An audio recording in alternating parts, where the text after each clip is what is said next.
ഇന്നൊരു ഹോളിഡേ ആണ്. ഇങ്ങനത്തെ അവധി ദിവസം മിക്കവാറും ഡിന്നർ ഞാനാ പ്രിപ്പയർ ചെയ്യുക. പക്ഷേ ഇന്ന് അങ്ങ് മാറ്റിപ്പിടിച്ച് ലഞ്ച് ഞാൻ ചെയ്യാമെന്ന് പറഞ്ഞു. കഴിഞ്ഞൊരു 3 വർഷത്തിൽ എൻ്റെ കുക്കിംഗ് സ്കില്ല് ഒരുപാട് അങ്ങ് മാറി. നാട്ടിൽ നിന്ന് ഇങ്ങോട്ടേക്ക് താമസം മാറിയപ്പോഴേക്കും എനിക്ക് മര്യാദയ്ക്ക് ഒരു ചായ ഇടാൻ പോലും അറിയുന്നുണ്ടായിട്ടില്ല. അതിപ്പോൾ നേരെ അറിയില്ല.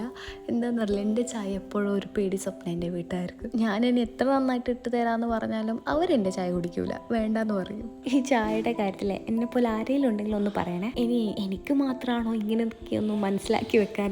പിന്നെ ബാക്കി എല്ലാത്തിലും ഞാൻ ഭയങ്കര പെർഫെക്റ്റ് ആണെന്നൊന്നും പറയില്ലട്ടെ. എൻ്റെ പപ്സിൻ്റെ കാര്യങ്ങൾ കണ്ടതല്ല. അങ്ങനെ ഇടയ്ക്കിടയ്ക്ക് ഓരോരോ ഡോൺസ് ഒക്കെ ഉണ്ടാവും. നമ്മളൊക്കെ ഒരു സാധാരണ ലെവലുള്ള ആൾക്കാരല്ല. അപ്പോൾ അതിലോട്ട് ഭയങ്കര പ്രൊഫഷണലായിട്ടൊന്നും നമുക്ക് ഫുഡ് ഉണ്ടാക്കാൻ അറിയില്ലല്ലോ. എനിവേ, ഫോളോ യുവർ പാഷൻ, അത്രയേ ഉള്ളൂ എനിക്ക് പറയാനുള്ളത്. കാരണം നിങ്ങൾക്ക് എന്താണോ ഇഷ്ടം അത് ചെയ്യണം. മറ്റുള്ളവരുടെ താല്പര്യത്തിന് വേണ്ടി ഒരിക്കലും നമ്മൾ സന്തോഷം കളയരുത്. കാരണം നമ്മൾക്ക് ഒരിക്കലും ഒരാളും തൃപ്തിപ്പെടുത്തി ജീവിക്കാൻ പറ്റൂല. അപ്പോൾ ബട്ടൺ സബ്സ്ക്രൈബ് ചെയ്യുക. ടാറ്റാ.